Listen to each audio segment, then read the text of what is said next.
অবরুদ্ধ নিশীথ পর্ব সংখ্যা ৭৬। লেখনীতে তেজস্মিতা মুর্তজা।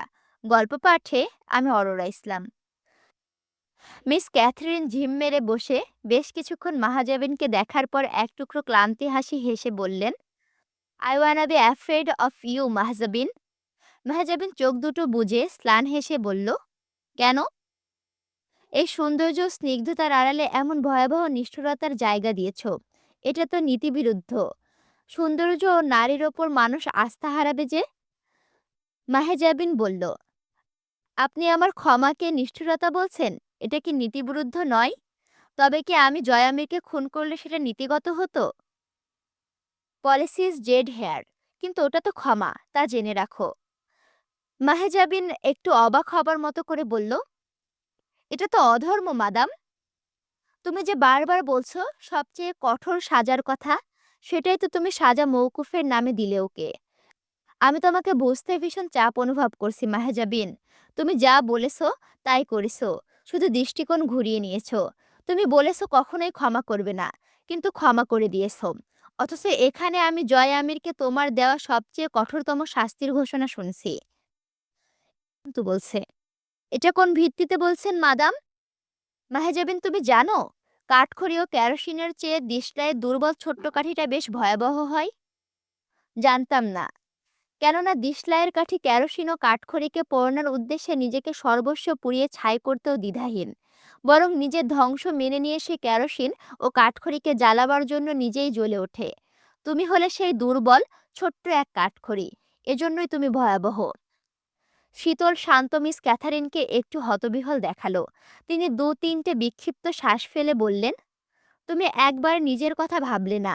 নিজেকে বলি দেওয়ার বদলে এই ধ্বংসযাত্রায় আমি তোমাকে ভাবুক হতে দেখিনি কেন? সবচেয়ে বড় হারটা তো তোমার। এই জীবনে বইবে কি করে? এই ভাবনায় চিন্তিত হওনি কেন তুমি? মাহেজাবিন ঘড়ির কাঁটার দিকে তাকিয়ে বলল, ভবিষ্যৎ নিয়ে চিন্তা জীবিতদের থাকে, মৃতরা এসব নিয়ে ভাববে কেন? আমি জয়ামিরকে গ্রহণ করার সাথে সাথে নিজেকে দাফন করেছি। দাফনকৃত লাশের ভবিষ্যৎ থাকে না। উত্তরে মাদাম বলছে, আর তাই আজ আমি এই প্রশ্ন করতে পারছি না, এত কঠিন সাজা কোন অপরাধের বদলে তুমি জয় আমিরকে দিলে? নয়তো আজ আমার কাছে জবাবদিহি করতে হতো তোমাকে। মাহেজাবিন হেসে ওঠে, আপনাকেও লোকটা পথভ্রষ্ট করে ফেলেছে, কেবল গল্পের মাঝেই। সত্যি আমি এক ভয়ানক পুরুষের সংসার করেছি, যে যে কোনো কাউকে নিজের বশীভূত করে ফেলে অলৌকিক শক্তিধর। মিস ক্যাথরিন, অর্থাৎ মাদাম বলছে। অর্থাৎ সে ভয়ানক পুরুষকে আমি বলতে চাইব, সে তার চেয়েও ভয়ানক এক নারীকে নিজের ভেতরে স্থান দিয়েছে। মাহেজাবিন চোখ দুটো বুজে সোফায় পিঠ এলিয়ে বসে বলল, কারো রুহ জ্বালিয়ে কয়লা করে সেই কয়লার ভেতরে স্থান দিলে কেউ কতটা লাভবান হতে পারে মাদাম, সেও ঠিক ততটাই পেরেছে আমার কাছে। আমি বিচারক নই। প্রধান বিচারক ওই সৃষ্টিকর্তা, আর দ্বিতীয়টা দুনিয়ায় আইনগত আদালত। আমি জয় আমিরকে তাদের কাছে সোপর্দ করলাম। ভুল করলাম? মিস ক্যাথরিন মিনিট দুয়েক নিঃশব্দে দেখলেন মাহাজাবিনকে। আচমকা স্লোথ কণ্ঠে বললেন, তুমি গর্ভবতী ছিলে মাহেজাবিন। মাহেজাবিন জবাব দেয় না। মিস ক্যাথরিন দুটো হাত জড়ো করে হাঁটুর উপরে রেখে মেরুদণ্ড বাঁকা করে বসেন। তার জয় আমিরকে একবার দেখতে বড় ইচ্ছে করে। একবার দেখা করা দরকার ছিল। সেই মুহূর্তে ওনার কল্পনায় একটা দৃশ্যপট ছুটে আসে। কেন্দ্রীয় কারাগারে গভীরতম এক কালকুঠুরির সেলের সাথে হেলান দিয়ে বসা জয় আমির। তার মুখে সেই চিরচারিত হাসি। সে সবসময় কেউ তাকে খবর দেয় তার ঘরওয়ালির গর্ভে একটি সন্তান জন্মেছে। আমির বংশের শেষ বংশধর। জয় আমিরের রক্তবীর্যে পয়দা ঔরসজাত আমিরদের উত্তরসূরি। যার ছটফটানিটুকু যেন বত্রী মিস ক্যাথরিন ভয়াবহ হিংস্রতার সাথে তেড়ে এলো। তিনি হাঁপিয়ে উঠলেন, কেঁপে উঠলেন, শরীরটা একটু ঘেমে উঠল। দু চারটে এলোমেলো শ্বাস ফেলে মাহেজাবিনের দিকে তাকালেন। এই রকম শাস্তি বুঝি জয় আমিরদের হতে আছে, যে এক জীবন নিজের পরিচয়ের পেছনে ছুটেছে? তার সন্তানকে চোখ ও হাতে ছুঁয়ে না দেখতে পাওয়ার শাস্তি মাহেজাবিন জয়কে দিল। দৃশ্যপট মোরসালিনের কাছে আসলো। মুরসালিন সেই দিন শেষ রাতে দুখানা চিঠি লিখেছিল। রক্তাক্ত কাটাছেঁড়া অবশ হাতে এক টুকরো কাগজে তুলে নিয়ে প্রথম চিঠিখানা লিখতে বসল। আনসারি চাচা, সালাম নেবেন আমার। আমি ভালো আছি। খারাপ থাকা অনেক হলো, এখন একটু ভালো থাকার ব্যাপারে ভাবা উচিত। আমি ভালো থাকার দ্বারপ্রান্তে। আপনার কাছে অনুরোধ থাকবে, এ কথা জেনে উত্তেজিত হয়ে কোনো পদক্ষেপ নিয়ে নিজেদের বিপদ ডেকে আনবেন না। আমি যে শান্তির জগতের কাছাকাছি, সেখান থেকে আমাকে জুলুমের দুনিয়ায় ফেরানোর চেষ্টা না করে হাত জড়ো করে অনুরোধ থাকবে। অনেক দৌড়েছি আমরা। পা দুটো ক্লান্ত হলেও চলে যেত। কিন্তু মামলা আমাদের পা অবধি থেমে নেই। ওদিকের অবস্থা জানি না। এখানে থাকার সুবিধা অনেক। শব্দ, আলো, বাতাস, পানির মতো ব্যাপারগুলো জ্বালাতন নেই। বাইরের খবর এখানে পৌঁছায় না। এখানকার খবর বাইরে যায় না। এসবে আমি আপনি অভ্যস্ত হতে পারি। কিন্তু যারা অভ্যস্ত না বা যাদের এখানে অভ্যস্ত হওয়ার সময় আসেনি, তারাও রয়ে গেছে এখানে। এর দায় কে নেবে? আমার কাঁধ ভেঙে গেছে। যে কাঁধে আমি ওদের শুকনো ক্ষুধার্ত মুখের দায়ের ভার তুলতে পারি। ওদের মুখের দিকে তাকানোর সাহস হারিয়ে ফেলেছি আমি। এতদিনে যখন কিছু করতে পারিনি, এবার ওদের সঙ্গে নিয়ে মরণের দিকে এগিয়ে যাওয়ার পথটা বাকি আছে শুধু। আর কিছুই হবার নেই। আমি যতটুকু বুঝতে পারছি, ওইদিকে কিছু একটা চলছে। জয় আমিরের স্ত্রী ঘটিত এখানে একটা বিপজ্জনক ঘটনা ঘটে গেছে। এটা কতদূর গড়িয়েছে জানি না। কিন্তু সব মিলিয়ে যা হবে তা ভালো না। চাচা, ওদের জান ও মালের হিফাজত করব, এই ওয়াদায় ওদেরকে আমানত নিয়েছিলাম ওদের অভিভাবকদের কাছে। আমি বোধহয় আর সেই আমানত রক্ষা করার অবস্থায় নেই। ওদের জীবনকে বাজি ধরে আমি এই মুখ তুলে রবের সামনে দাঁড়াতে পারবো না। হামজা পটোয়ারি আমাকে ছাড়ার ভুল করবে না। তাই আপনি শুধু ছাত্রদের মুক্তির শর্তে তার কাছে একটা বার্তা ও আত্মসমর্পণ পত্র পাঠান। এবং সে ছাড়তে চাইবে না। তার জন্য আগে মাদ্রাসার কার্যক্রম স্থগিত করে দিন এবং এটা নিশ্চিত করে জানান ওদেরকে, এই চিঠি আপনার হাতে পৌঁছাবার সঙ্গে সঙ্গে কাজে লেগে পড়বেন। সময় এখানে ও বাইরে যথাক্রমে পৃথিবী ও মহাকাশের মতো। বাহিরে 1 ঘন্টা কাটলে এখানে প্রায় প্রাণের আয়ু থেকে 1 যুগ করে চলে যাচ্ছে। আর আমার সাধ্যি নেই ওদেরকে ঠেকিয়ে রাখার। এমদাদের পায়ে ইনফেকশন ধরে গেছে। বাকিরা জড় বস্তুর মতো মিথ্যা নিঃশ্বাস ফেলছে। ওর যথাদ্রুত চিকিৎসার প্রয়োজন। এসব উল্লেখ করলাম যাতে মাদ্রাসার কার্যক্রম বন্ধ করার প্রক্রিয়া শুরু করতে আপনার হাত না কাঁপে। আপনার স্নেহভাজন সৈয়দ মুরসালিন মহান। হাতের আঙুলের ফাঁকে ফাঁকে ছিঁড়ে গেছে। সেসব স্থানে গলিত পুঁজ রক্ত বেরিয়ে এলো দীর্ঘক্ষণ কলম ধরে রাখার ফলে। মুরসালিন দ্বিতীয় চিঠিখানা বাঁ হাতে লেখার চেষ্টা করে। মাংসপেশি ও শারীরিক দুর্বলতায় থরথর করে হাত কাঁপতে লাগলো। কয়েকবার কেসে উঠল সে। নাকের কিনারা দিয়ে ঝিরঝির করে রক্ত এলো। মুরসালিন এবড়ো থেবড়ো হাতে লেখা, আমার প্রাণপ্রিয় আম্মা, আসসালামু আলাইকুম। চিঠির শুরুতে আপনার অবাধ্য ছেলের অফুরন্ত শ্রদ্ধা ও ভালোবাসা জানবেন। এ কথা আজ প্রথমবার বলছি। অবাক হয়েছেন? আজ না বললে আর বলার সুযোগ পাওয়ার নিশ্চয়তা নেই। আমি আপনাকে আজ মূর্খের মতো জিজ্ঞেস করব না, আপনি কেমন আছেন? কিন্তু আপনার এখন নিশ্চয়ই জানতে ইচ্ছে করছে, আপনার বদমাস ছেলে কেমন আছে, কি অবস্থায় আছে। তা আমি আপনাকে শেষে বলবো। এখন আগে দুটো কথা বলি। আম্মা, ছোটবেলায় আমি যখন পড়তে চাইতাম না, জেদ করতাম, এত কষ্ট করব না। আপনি বলতেন, কষ্ট তোকে খোদার নৈকট্য দেবে। ইমানদাররা পৃথিবীতে সুখ পেতে আসে না, দুনিয়া তাদের জন্য নরক। এর বিনিময়ে তুই পাবি আখিরাতের অনন্ত সুখ। বিশ্বাস রাখ। কষ্ট আর সুখ চাকরিক। এখন তুই কষ্টে আছিস মানে সুখ সামনে আসছে। আমি সেই সান্ত্বনায় বড় হয়ে গেলাম। কিন্তু তার অনেক দিন কাটার পরেও টের পেয়েছি, সুখ আসলে কল্পিত এক তত্ত্ব। মানুষ ওই কল্পিত দিনের আশায় সারাটা জীবন দুঃখকে মেনে নেয়। এই তো আর কয়েক কদম পেরোলেই সুখ। শেষ অবধি সে যখন অভিযোগ করবে, কই, সুখ তো পেলাম না, দুঃখ থেকে মুক্তি তো মিলল না, এই অভিযোগ করার আগে আল্লাহ পাক মানুষের জীবনের আয়ু কেড়ে নেন।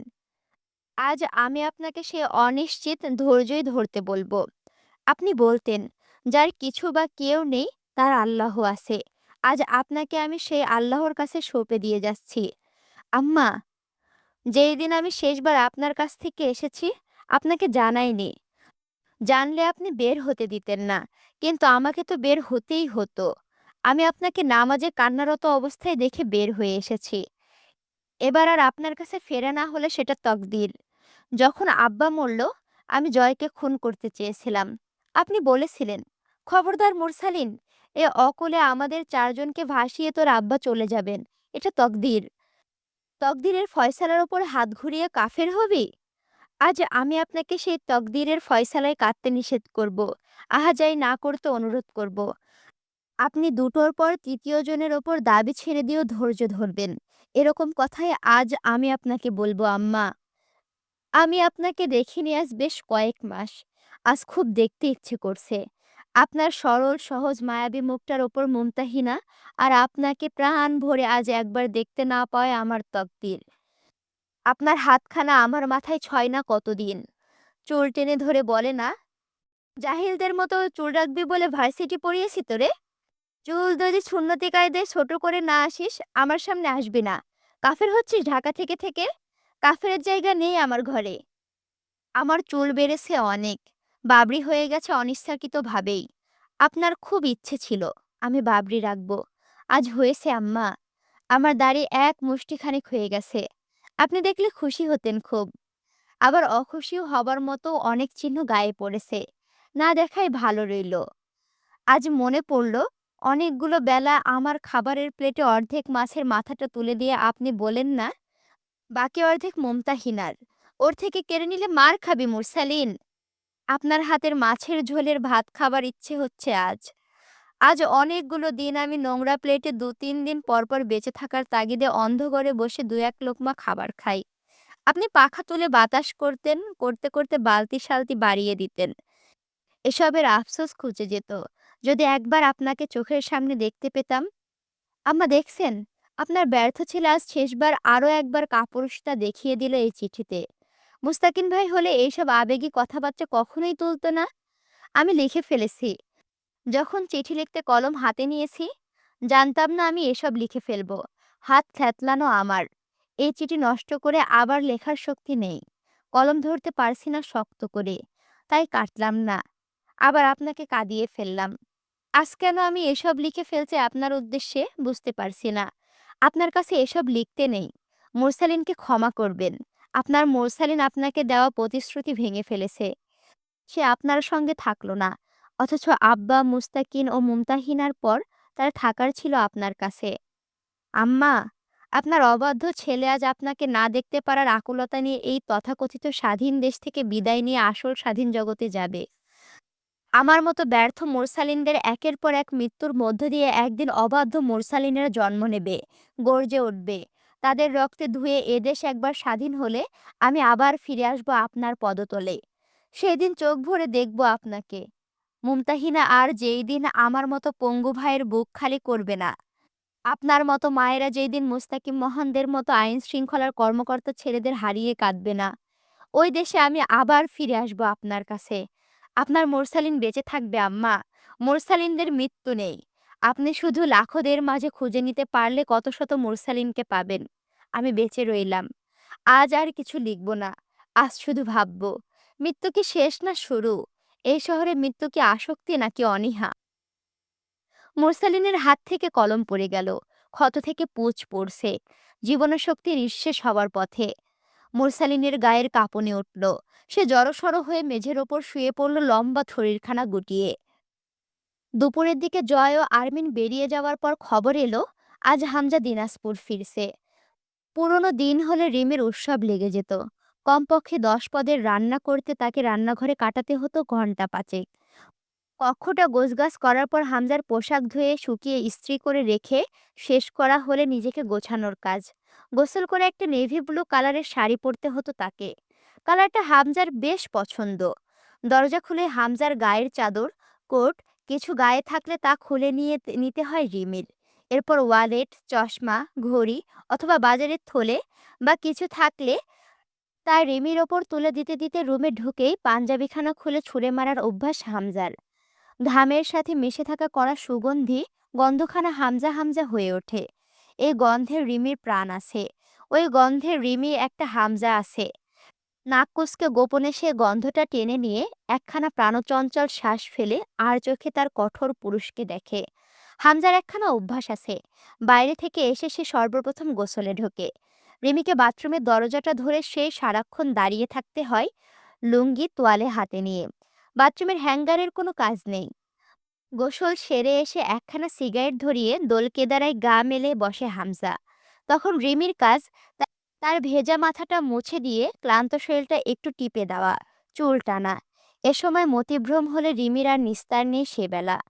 এসব আজ স্বপ্নের মতন, যেন আগের জন্মের স্মৃতি সেসব। রিমির নতুন এক জন্ম হয়েছে, কিন্তু সবচেয়ে ভয়ানক ব্যাপার হলো এই জন্মে রিমির দুর্বল নারীত্ব ওই নিঠুর পুরুষটাকে কামনা করে।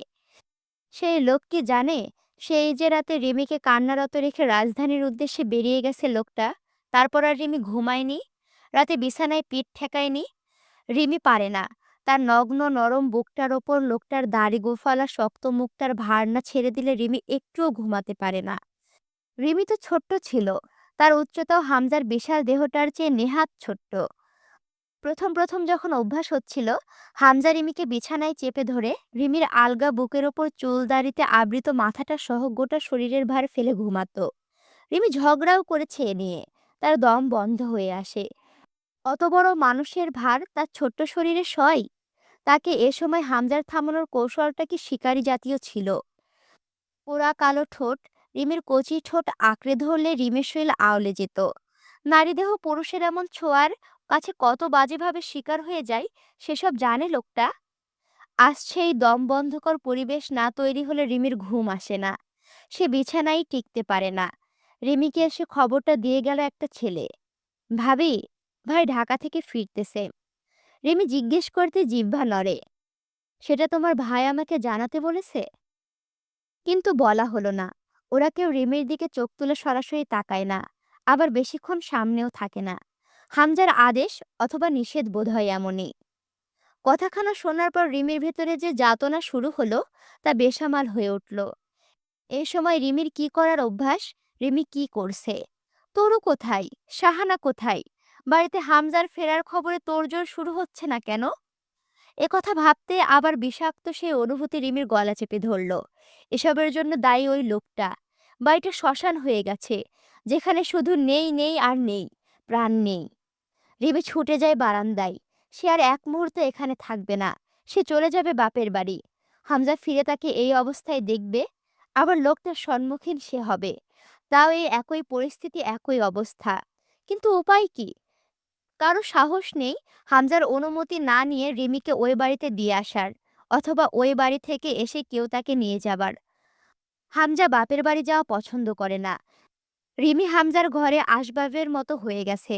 যেদিন তাকে বউ করে তুলে এনে এই ঘরে রেখেছে হামজা, সে বোধহয় একা বাপের বাড়ি যাবার পথটাও ভুলে গেছে। রিমির মনের আগুন যেন শরীর পুড়তে লাগলো। সে গিয়ে টেনে হিস্ট্রে পরনে মুচড়ে যাওয়া শাড়িখানা গা ছেড়ে ঝর্ণার নিচে বসে পড়ল। একে একে শরীরের সমস্ত বস্ত্র খুলে ফেলল, তবুও শরীরে জ্বালনি কমে না। রিমির হাত পা গুটিয়ে নিয়ে বসে থাকে ঝর্ণার তলে, হু হু করে কেঁদে ওঠে। তার সুখের সংসারে কার নজর লেগেছে? পাপের নজর এত ভয়াবহ হবে কেন? রিমির বেহায়া মন তার বিরুদ্ধে গিয়ে জানায়।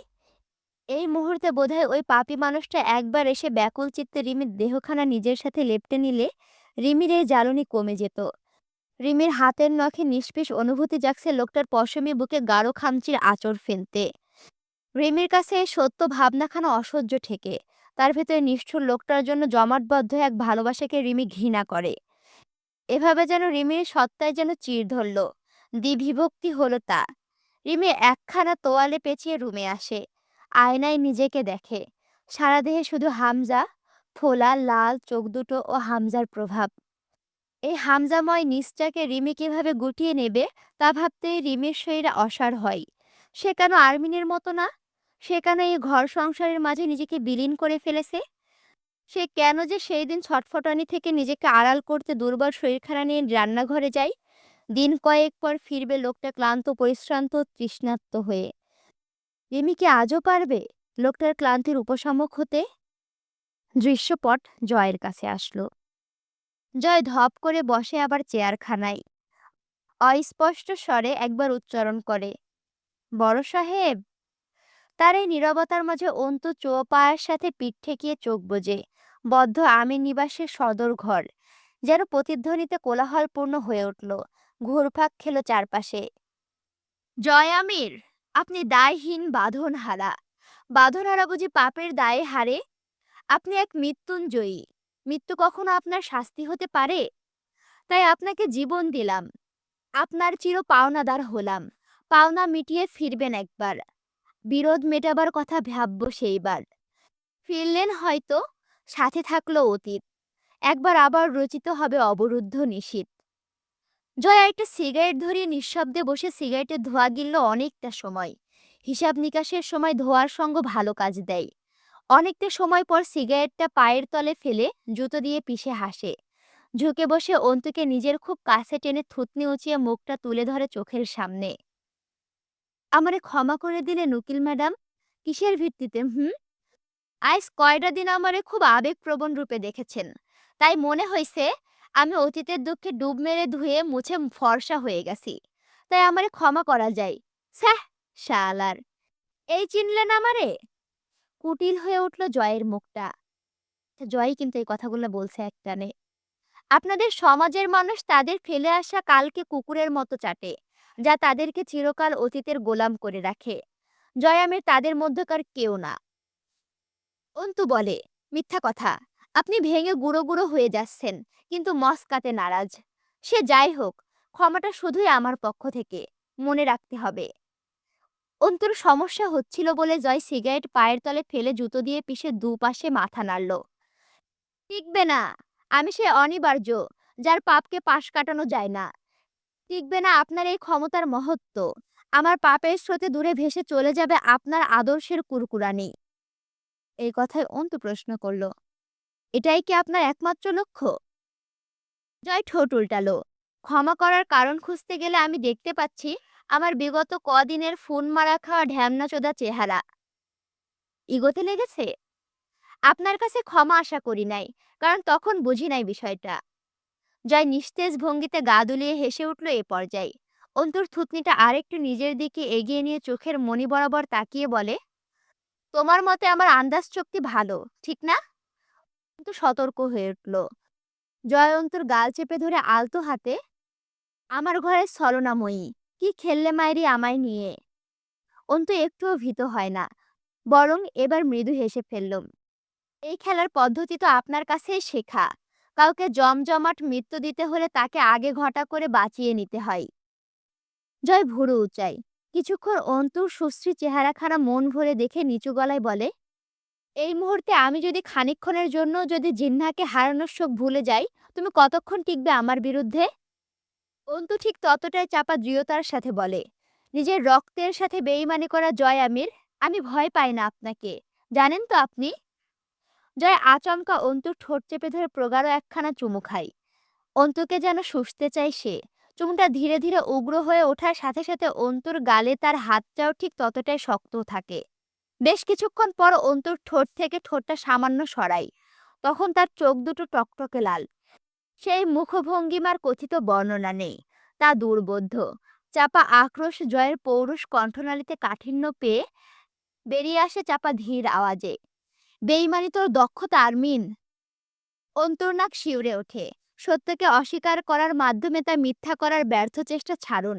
আপনার ভেতরে শিকারীকে এখনো পুজো করার স্বাদ যদি অবশিষ্ট থাকে আপনার ভেতরে, তাহলে আমি বলবো আপনি এই হতভাগা উত্তরাধিকারীর যোগ্যই না। জয় নিষ্প্রভ বাঁকা হেসে মাথা দোলালো। এই উত্তরাধিকার আমার সবচেয়ে বড় শিকারী। আমাকে রক্তে চুবিয়ে তুলে স্থির দাঁড়িয়ে আছে এখনো। মাগার আমারে আর আমার রাখে নাই। তুমি আবার আমায় ভরকাচ্ছ ডিয়ার। কিন্তু এক চিলিতে হাসে। ভরকানোই তো কাজ আমার। তবে জেনে রাখুন আপনি, যতক্ষণ আপনার দেবতার বিপক্ষে ততক্ষণ আপনি সঠিক পথে।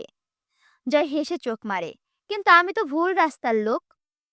কথা শেষ করে পেছনের হোলস্টার থেকে পিস্তল তুলে অন্তুর কোলের ওপর ছুঁড়ে মারতে মারতে উঠে দাঁড়ায়, দুপাশে হাত প্রসারিত করে নিজের বুকটা মেলে ধরে জয় অন্তুর সামনে এক কদম করে পেছায়। অন্তুর চোখে জিজ্ঞাসা, পিস্তল কেন দেওয়া হলো তাকে? জয় জানায়, ওটা এখনই প্রয়োজন পড়বে আপনার উকিল ম্যাডাম, কাজের চিজ কিন্তু সামলে। অন্তু বিভ্রান্ত চোখে দেখে জয়ের হাস্যোজ্জ্বল ভয়াবহ রূপ। অন্তু জয়ের সব রকম হাসি চেনে। এই হাসিতে জয়ের সবচেয়ে নিষ্ঠুর হিংস্রতার বহিঃপ্রকাশ ছিটকে আসে। জয় বলে, এখন আমার প্রথম কাজ হলো বড় ঘর সাফ করা। বড় সাহেবের রক্তের দাম না তুলে আমি তো ঢাকা যেতে পারি না। আফসোস, আজ যা হবে আপনার আড়ালে হবে। আপনার সাজা মৌকুফের সমান এটা। অন্তুর শরীরটা ঝাঁকুনি দিয়ে শিউরে ওঠে। আব্দুর আহাদের রক্তশূন্য মুখটা অন্তুর বুকের ভেতরটায় এক ধাক্কা মারে। অন্তু উঠে দাঁড়ায়। জয় পুরো হলরুম কাঁপিয়ে হেসে উঠল। হাসির দমকে বদ্ধ চার দেওয়ালে প্রতিধ্বনি উঠল। অন্তুকে সে হাততালি দিয়ে উৎসাহিত করে, সাব্বাস Gharwali, press the টিগার, no tension, মাল লোডেড, জাস্ট শুট। নিজের বুকে একদম হৃদযন্ত্রের ওপরে আঙুল নির্দেশ করে, এই যে এখান বরাবর, শুট শুট, নয়তো বড় ঘর কইলা মাছ খালাস। আমাকে ঠেকাতে হবে আপনার। ইনসাফের পক্ষে দু চারটি খুন জায়েজ ম্যাডাম। চালান গুলি। জয় আমির আজ তীর্থে যাবে। চালা আরমিন, গুলি চালা। অন্তুর বুক হাঁপড়ের মতো উঠে নামে। তার চোখ জ্বলছে। সে জয় আমিরের কাছে শুধায়, আপনি আমার ধৈর্যের পরীক্ষা নিচ্ছেন? না, সি, আমি শুধু বলছি, আমি অনিবার্য পাপ, যা এড়ানো যায় না, ক্ষমা করা যায় না তা। আমার সামনে মহানুভবতার জায়গা নেই। অন্তু পিস্তল তাক করে ধরে জয়ের কপাল বরাবর। লম্বা দেহি জয়ের কপাল বরাবর পিস্তল তুলে ধরতে অন্তুর হাত অনেকটা উঁচুতে মেলতে হয়। অন্তু দেখতে পায় জয়ের মুখে উল্লাস। অন্তু মাথাটা ঝিনঝিন করে ওঠে। কেউ মৃত্যুকে আলিঙ্গন করতে এত উৎসাহিত হতে পারে? কারো চেহারা মৃত্যুকে সামনে রেখে এত বেপরোয়া হাসিতে মেতে উঠতে পারে? আর সে নিকৃষ্টতম পাপী হয়? তাকে কি অন্তত মৃত্যুর সাজা দিতে আসে? অন্তুর বিলম্ব জয়কে বিরক্ত করে। তার ঠোঁট থেকে হাসি কমে আসে। তার চোখ কথক হয়ে ওঠে। সেই চোখে চোখ রেখে অন্তুর বুকের ভেতর ঝড় উঠে আসে। শ্বাস প্রশ্বাস গতি হারায়। অন্তুর গলার মাংসপেশি অস্বাভাবিক হারে থরথর করে কেঁপে ওঠে। তার চোখ দুটো জ্বলে। জয় চোখে চোখ মিলিয়ে শুধায়, আপনার চোখে একখানা পটি বেঁধে দেব? জয় আমিরের চোখে তাকিয়ে তার বুকে গুলি চালানো সহজ না ম্যাডাম। তার এক মুহূর্তের মাঝে অন্তুকে এসে থাবা মেরে ধরে জয়।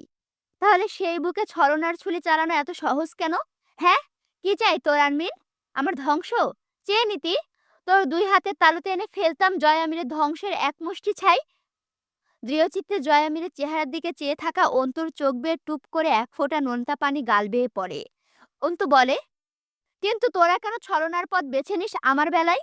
আমার সাথে ছলনা করা খুব সহজ, তাই? আমি কাঙাল, তাই? অন্তু মলিন হাসে। একসময় মনে হতো আপনি কাঙাল, একটু স্নেহ, ভালোবাসা অথবা সঙ্গ এর কাঙাল। না, তা আপনি নন। আপনি শুধু একজন পাপিষ্ঠ পুরুষ। জয় হাত শিথিল করে হাসে। স্নেহ আমি চাইছি এই আমির জন্য, কিন্তু আপনাদের সমাজে এই জয়কে ভালোবাসার নিয়ম নাই। আমাকে ভালোবাসার কথা আসলেই শর্ত উঠেছে আমার বদলে যাবার। তখন বুঝছি ওই ভালোবাসা নিঃস্বার্থ, নিঃসত্ব না, অথবা এই জয় আমিরের জন্য না। তার মানে ভালোবাসা পাইলে পাবে ওই বদলে যাওয়া শালা। এই আমি খালি শাস্তি পাওয়ার যোগ্য। Shoot me. জয় অন্তুকে ছেড়ে আবার একটু দূরত্ব বাড়িয়ে পিছিয়ে যায়। অন্তুকে উৎসাহ দেয়, আজ হয়তো তুই আমার রক্ত ছুঁয়ে দেখবি, অথবা ওদের রক্তে তোকে গোসল করাবো আমি। অন্তু পিস্তলের তাক নামিয়ে জয়ের হাই বুটের ওপর গোড়ালির দিকে তাক করে। জয় শব্দ করে হাসে। হো হো করে হাসে অন্তু নীরব আগ্রাসন দেখে। কিন্তু অন্তু গুলি চালায় না। জয় পেছাতে পেছাতে সদর দরজায় ঠেকে। তালা খুলে অন্তুকে বলে, তোর কসম আরমিন, একবার চৌকাঠের ওপরে পা রাখলে আমাকে ঠেকাতে পারবি না। রক্তের একটা ছোটখাটো পুকুর কাটবো আজ আমি। গুলি চালা, পিঠ বরাবর চালা। জয় পা উঁচু করে চৌকাঠের ওপরে না তুলে ধরে বাচ্চাদের মতন হাসতে হাসতে পেছন ফিরে চাই। শেষ সুযোগ ঘরওয়ালি, আমি ওপারে পা রাখলে আর ফিরাইতে পারবা না আজ। থামাও এক্ষুনি, সময় আছে। অন্তু ক্লান্ত চোখে দেখে জয়ের উচ্ছ্বাসিত চেহারাটা। এই খেলায় সে খুব আনন্দ পাচ্ছে। হয় অন্তু আজ তার রক্ত নেবে, অথবা অন্তুর দোসরদের প্রাণ। ভীষণ মজার খেলা। জয় অপেক্ষা করে অন্তুর ট্রিগার দাবানোর। দাবাচ্ছে না দেখে সে চৌকাঠের ওপারে পা ফেলতে উদ্যত হওয়ার ভান করে। পিচ করে একটা শব্দ হয়। জয় আমিরের চোখ দুটো আরাম করে বুজে নেয়। কিন্তু শালকাঠে চৌকাঠের এক অংশ বিধ্বস্ত জাহাজের পাটাতনের মতো চুরমার হয়ে কোথাও ছড়িয়ে পড়ে। অন্তুর কাঁচা হাতে ছোড়া গুলিটা গিয়ে দেওয়ালে ভেদ করে আটকে যায়। বুলেট শরীর ভেদ করেনি বলে জয়কে এক মুহূর্ত হতাশ দেখায়। একখানা দীর্ঘশ্বাস চেপে সে সশব্দে গা দুলিয়ে হাসে। অন্তুর দিকে তাকায়। যাহ শালা, target miss. Shit man, shit, shit. চর্চার ঘাটতি ব্যাপার না, সুযোগ পেলে হাতে ধরে শিখিয়ে দেব। জয় আমিরের ঘরওয়ালি পিস্তল চালাতে জানে না, এই খবর সমাজ জানলে ইজ্জত যাবে তো। অন্তু হতবিহ্বল চোখে জয়ের চৌকাঠ মারিয়ে ওপারে পা রাখা দেখে। তার কিছু করার নেই আর। কোনো অলৌকিক কিছু না ঘটলে কি আজ বড় ঘরে জয় আমিরের তাণ্ডবের হাত থেকে রক্ষা পাবে? সে দরজার দিকে পা বাড়ালে জয় দরজার পাল্লা দুটো এঁটে দিল। আপনি এখানেই থাকছেন, এখানেই কবর হবে আপনার। ওই বাড়িতে আর আপনার আদর্শের ছায়া পড়বে না। আসি, আমির নিবাস উপভোগ করুন। বড় সাহেব আমার অপেক্ষায়।